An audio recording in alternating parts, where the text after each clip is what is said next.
It's been a big week of Duskmourn previews and they are impacting some card prices. This video is sponsored by Flipside Gaming. Check out flipsidegaming.com for all your gaming needs. Right now you can pre-order Duskmourn House of Horror or find a vast number of other great products on their website. Remember, shipping is free in the US if your order is over $100 or consists only of singles. Just look in the description or comment section below for direct links to their site.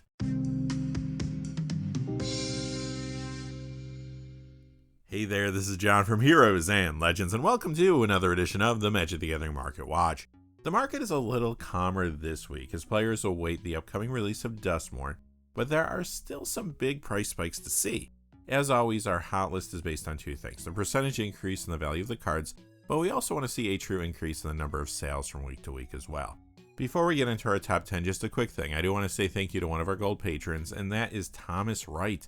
Thomas, thank you for all your support on Patreon. I truly appreciate it. Could not do this without viewers like yourself. Thomas has been a gold patron for quite some time, so thank you again, Thomas. And now, without any further ado, let's get into it. Coming in at number 10 is Swarmyard Massacre. It's up 206 to 910. That's a 29% increase.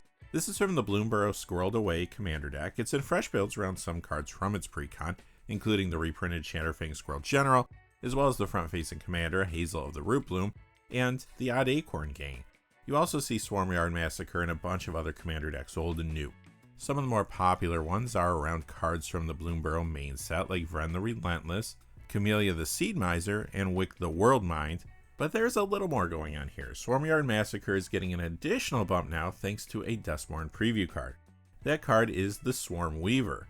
I'm sure we'll see Swarmyard Massacre and some commander decks around the Swarm Weaver, which no doubt will also include some new insects and spider cards from the upcoming set as well. Number 9 is Battlefield Improvisation. This is up 221 to 350. That's a 171% increase. This is from the MTG Universe's Beyond Assassin's Creed starter kit, and that is the only place you can get the card. That's part of the reason it's jumping the way it is. There are commander players that love playing with equipment. And since this card is currently limited to being a part of a side product from a rather unpopular set, we are seeing FOMO and speculation kicking in. Battlefield Improvisation has been showing up in a few commander builds, like Arna Kennerud Sky Captain for example, as well as a couple decks around cards from Assassin's Creed, Ivor Battle Ready, which is also exclusively found in the starter kit, and Ezio Auditore da Firenze from the main set. Coming in at number 8 is Leyline of Life Force, up $272 to $6. That's an 83% increase. This one print wonder has dried up this week in the marketplace and is seeing a subsequent price jump. Recently, the card did get some increased commander play. Some have been adding it to the Bloomburrow Animated Army commander deck, while others have been putting it in fresh builds around the front-facing commander from there, Bello Bard of the Brambles. But again, there's more to the story. We learned through Duskmourn previews that the set will be bringing us 4 new Leylines and reprinting an old one. The new ones are a Leyline of Hope, Transformation, Resonance, and Mutation. The reprint is Leyline of the Void. Some are speccing that we again may see a Legacy Leyline deck that uses Opalescence. Those types of builds used to start the game with various Leylines in play, and then if they could get Opalescence out on turn 1 with Serra's Sanctum, they would quickly have some 4/4 creatures in play. Ultimately, that is why a harder to find Leyline like the Leyline of Life Force is moving up this week. Coming in at number 7 is Reign of Gore, up 384 to 1090. That's a 54% increase. Here we have another one print wonder, taking off partially because it has become kind of difficult to find at times. The catalyst for the spike though is Modern. That format has been shaken up due to the release of Modern Horizons 3 not too long ago and the recent banning of Nadu Winged Wisdom and Grief in the format. In this updated meta, we are seeing an aggressive Hollow 1 build having some success in capturing a good amount of attention this week. That deck runs 4 copies of Nethergoyf as well as Detectives Phoenix from Modern Horizons 3, but it also typically has 2 copies of Reign of Gore in the sideboard to deal with life gain. That brings us to number 6, and this week it is Killswitch. It's up 693 to 1344. That's a 106% increase. This one print wonder was number 13 on our expanded hot list 2 weeks ago and number 16 last week. It has been getting increased commander play and builds around a new card from Bloomburrow, which is why it's been jumping. The card I'm referring to is Ygritte, Eater of All.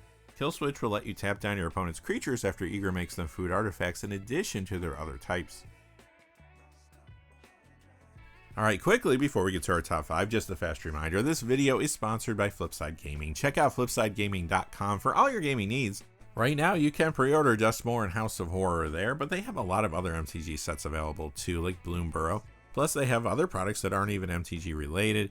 Remember, for orders over $100 or consists only of singles, shipping will be free in the United States. And if you're looking for a direct link to their site, just check out the description or the comment section below. I do have links posted in both of those places. And now, without any further ado, let's look at the top 5. Another card from Nemesis. This one is moving up to number 5 from the 9th spot last week. It is Parallax Tide, up 1063 to 25.99. That is a 69% increase. This Nemesis copy is the only tournament legal printing of the card, and it has been dry online. The format that's been making this card jump is actually pre-modern. There is a Parallax Replenish deck there, and it's been performing very well in the format. The build runs 3 or 4 copies of this, and that extra demand on an already scarce card led to the price bump we see here. Coming in at number 4 is Leovold, Emissary of Trest. The Ultimate Masters copy is up 225 to 750. That is a 43% increase. The Conspiracy Take the Crown copy up 1145 to 1987. That is a 136% increase. This card also happens to be part of the Mystery Booster 2 product, but since that set is not getting a wide release, there are not going to be a lot of new copies of Leovold circulating from that source anytime soon. This does appear in Legacy Blue Zenith and Vintage Sultai midrange, but there is another reason it's spiking the way it is right now. Last week we mentioned that the Competitive Commander Tournament Organization Top Decks was considering creating its own banned and restricted list for competitive Commander games played at its tournaments. They had mentioned some changes they were considering, and one of those changes involved unbanning Leovold, Emissary of Trest, along with some other cards. As always, FOMO and speculation took off, leading to some price spikes, and this week we see the impact on Leovold. It is important to note, though, that after a series of events online, it appears that this is not going to happen, so we'll have to see where the cards that were mentioned end up landing in the short term. Number 3, Forsaken Waste from Mirage. It goes up 1534 to 1999. That is a 330% increase if you're doing the math at home.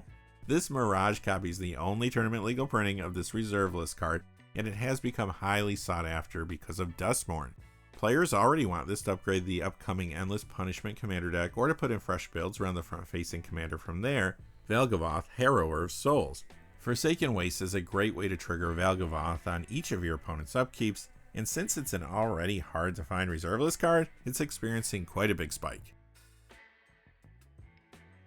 Number 2 is Alchemist Talent. It's up 1804 to 2733. That's a 194% increase. So each Bloomburrow Commander deck has an exclusive talent spell that cannot be pulled anywhere else, including collector boosters.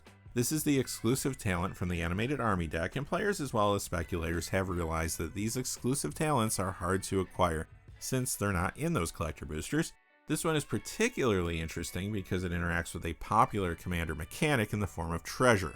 When it comes to gameplay, it's in fresh builds around the front-facing commander from its pre-con, of course, Bellow Bard of the Brambles, but Alchemist Talent is also appearing in several other commander decks. A couple popular ones include Mr. House President and CEO, and Edward Kenway, which is a newer card from Assassin's Creed.